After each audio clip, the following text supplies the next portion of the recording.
तापर काच उठले काचर अवस्थिति को आम चिन्हट कले है काचर अवस्थिति को आम चिन्हट कले बुझिपारे तो है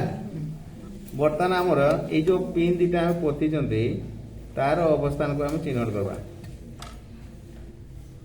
ये है गोटे अवस्थान ये है गोटे अवस्थान है तापर अपर पार्श्व आम दीटा अवस्थान आम पाइजे चिन्हट करवा है चिन्हट कलापर आम पाईगले बर्तमान आलोक रश्मि को पटे आस जापर बर्तमान प्रथम देखा प्रथम जो दीटा हेयर पिन आम देते से दीटार अवस्थिति आम जो कले जो रश्मिटा मिल ये है आपतित रश्मि ये है कौन ये दीटा को जो कले ना निर्गत रश्मि ये है निर्गत रश्मि है बर्तमान देखा ये है वायु माध्यम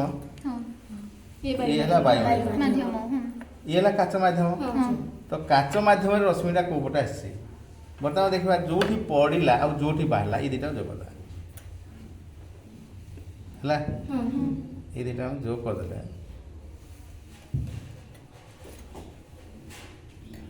जो करदे यहाँ प्रतिश्रुत रश्मि ये है आपतित रश्मि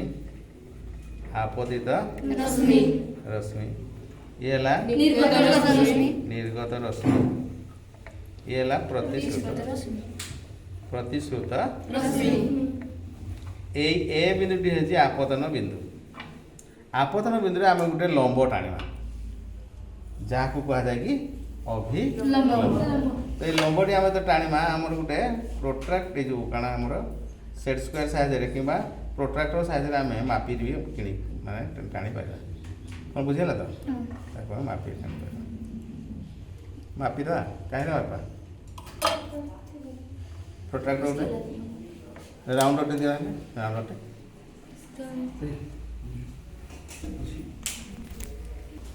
ये आपतन बिंदु टणाई लंब को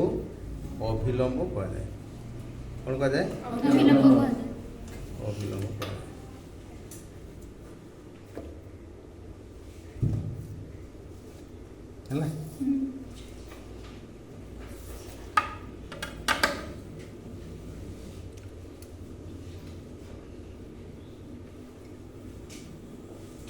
देख है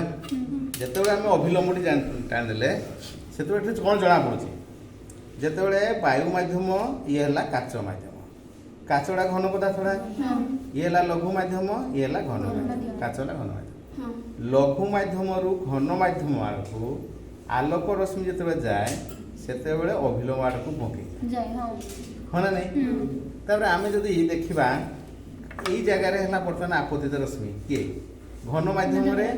ए बी है आपतित ये है प्रतिश्रुत रश्मि ये जब आम गोटे अभिलंब बनवा टाणीमा अभिलंब आम देखा जे घन माध्यम रु लघु माध्यम दे आलोक रश्मि आसला बेले अभिलंब ठार दूरी आ घुसबार कौन दरकार है बर्तमान देख आपतित रश्मि प्रतिश्रुत रश्मि आपतन बिंदुरे टणा जाइथिबा अभिलंब एक समतल अवस्थान करते कारण आम ये पेपर उपरे ड्रॉइंग सीट उपरे जेतु आमर एटा अछि ये गोटे समतल जेतु गोटे समतल सब अच्छा ये प्रथम नियम द्वितीय नियम है